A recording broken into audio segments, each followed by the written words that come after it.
So we're going to talk about MCP servers, and the last video I made about MCP servers was quite a while ago, so I think it's time for a bit of an update. Now, it's gotten to the point where you can actually create your own MCP servers and do some really cool things. And in this video, we're going to cover the Pythonic way to build MCP servers and clients, which is through the power of FastMCP. Now, FastMCP is really, really great. That's all I have to say about this. This is just incredible infrastructure or setup to actually build MCP servers with so much simplicity and ease. It's not even difficult. So I click on this button here, we go to these amazing docs here, and that's it. That's how you create an MCP server. That's how easy it is. Now this is to create your own stuff, but if you want to create a client that can connect to your MCP servers that you already have, then we can do that over here. So we do have a client as well built in. So you can use Python to create clients that can connect to existing MCP servers, or you can use this to create your own MCP servers. So that's what we're going to do today. We're going to try out both things. So now what we're going to do is we're going to go to installation here, and we're going to use UV. So I already have a coder set up here, and I've already got a virtual environment, and I need to activate this. There we go. We are now activated, and then we go back to here. We're actually going to do UV pip install rather. UV pip install.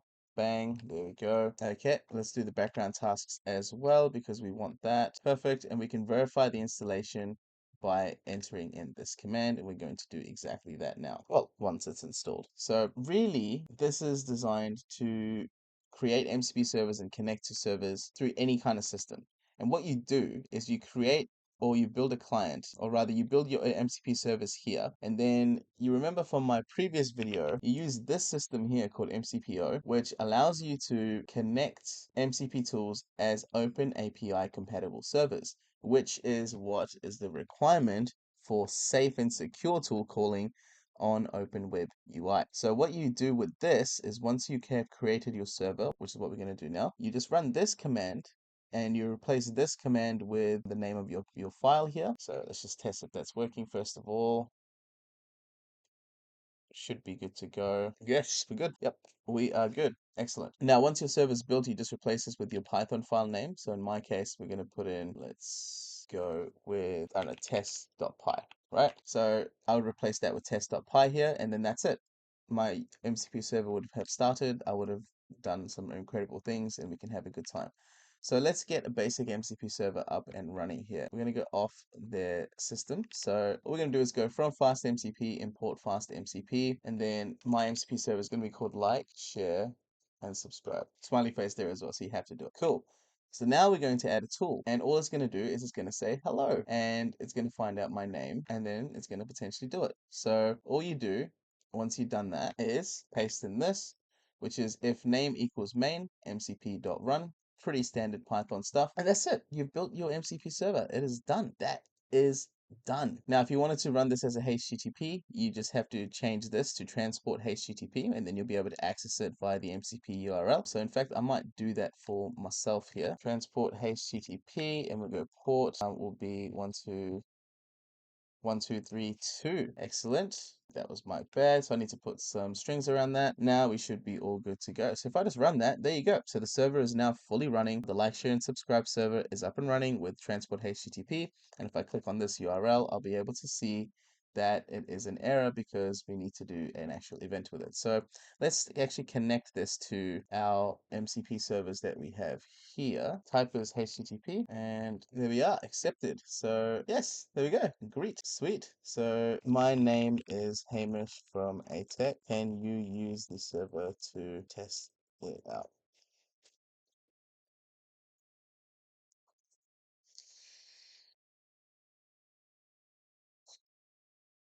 Hey, so you can see it worked. Hello, Hamish from ATech. So that is my MCP server, and we just got it working. That is fantastic. Awesome. We don't have to worry about that. But there you go. So we called our MCP server. We just built that in like a matter of moments, guys. That was so fast. Now, obviously, in the age of AI, you can vibe code your way to even more success by creating some really cool kind of MCP servers.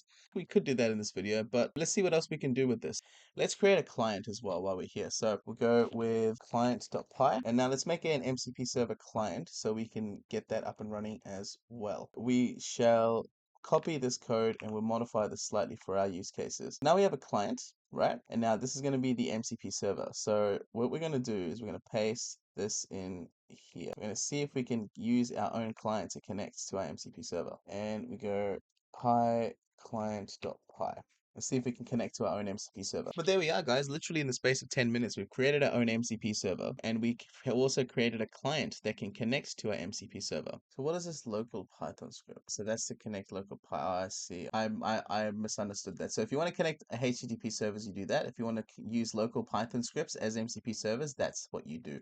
So in our case, we don't actually need that. So I'm going to comment that out. And now our system should be working. Session has been terminated. Let's see here. What do we got? So let's put in localhost here. Maybe that might be able to help us out. And note we're still getting a session has been terminated. And what is it saying here? It's saying that the MCP percentage 20 is putting there. Maybe because there's a space there, perhaps. Unknown tool example tool. There we go. Yep, fantastic. So we need to test out a tool. And the tool that we have here is called Greet. We'll go Greet. Okay, we'll comment this out because we don't actually need it to call the tool right now. We just need it to connect to the client first. This one will be good. Yep, there we go. So that works. So we need to make that work. So param value, so it will be, let's go back to test.py. Let's see. So it needs to be, the param is going to be named, then I think. Name. Okay, I understand. I'm so dumb. Sorry. It's been a long day. Okay, so there you go. Name equals Hamish, and that is going to work now. There you go. So we've got the tool call results.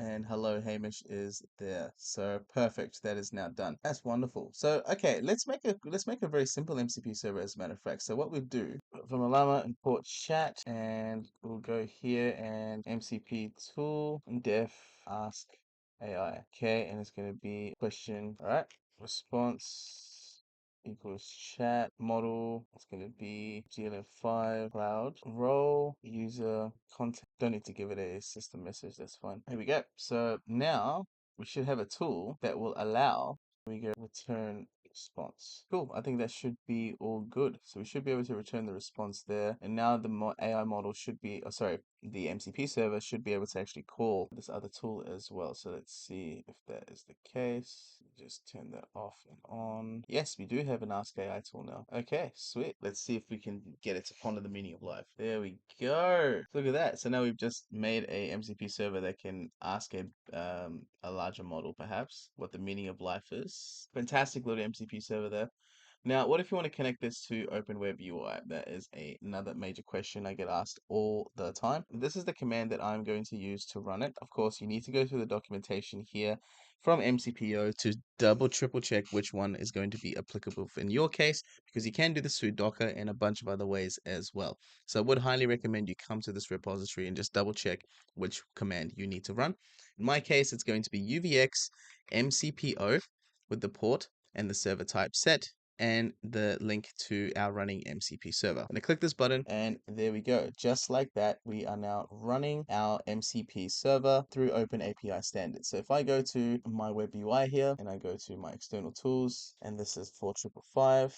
All right, so now we're fully connected to our tools that we have created, and now we can bring them back here into Web UI, and we go LSS here, and let's chuck on a cloud model, and I'll say use Ask AI tool to ponder the meaning of life. Look at that. We're now using it through OpenWebUI through the power of MCP. And this is completely safe and secure because this is an MCP server that's running on top of OpenAPI standard. So it's like a layer on top of another layer.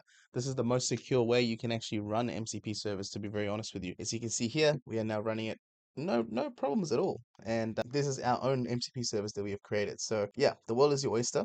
And we have really created some cool stuff here in just a few moments. The code itself is not very long. And if you would like this code, I'm more than happy to release it on GitHub for you. But honestly, looking at it, it's so simple that, I mean, it's just 22 lines of code and we've got 2 MCP tools that we can now use. So we have not only built our own MCP server, we've also built a client that can connect to the MCP server, and we've also created a way to connect it to tools like OpenWebUI. So I've covered a lot in this video today, but I hope it all makes sense to you and I hope you get some value out of it. And if you have done, then all I ask for is a like, share, and subscribe.